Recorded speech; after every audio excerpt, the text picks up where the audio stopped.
Biblia. Watoto ni karamu kutoka kwa Mungu Baba.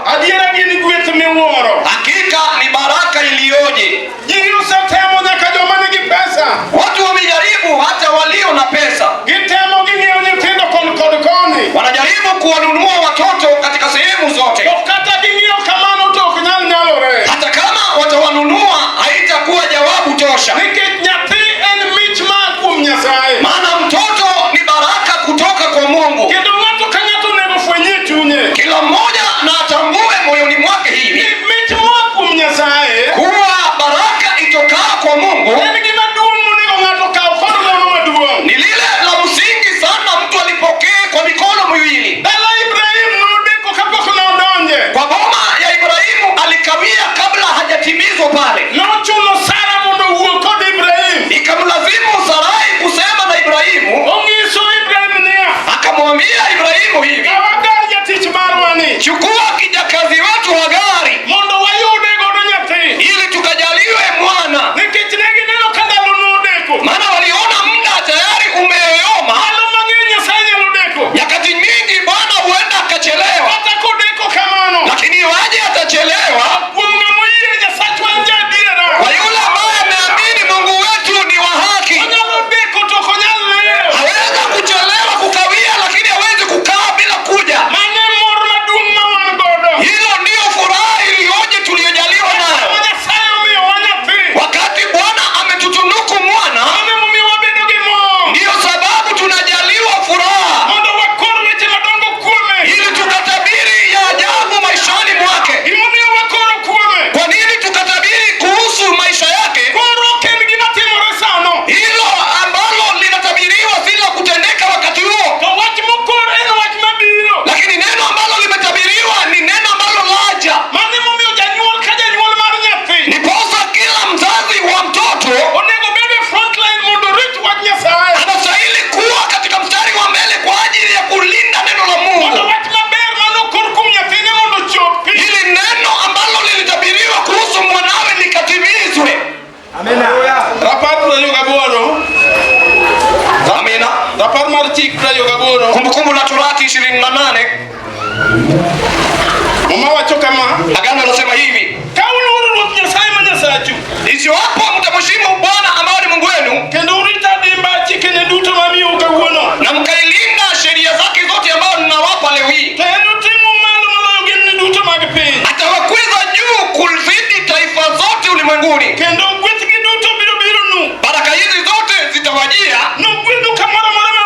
mtakuwa wabarikiwa sehemu zote ambazo mko, mkiwa nyumbani ama mkiwa nje.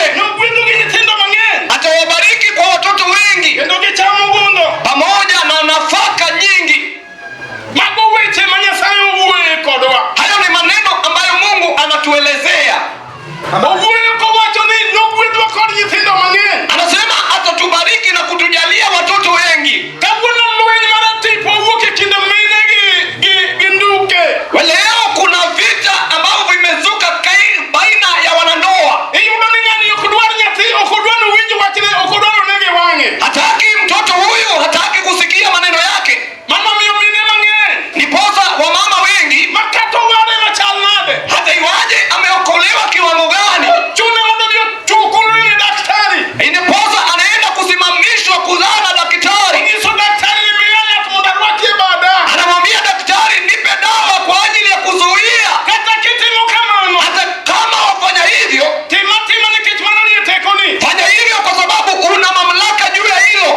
huyu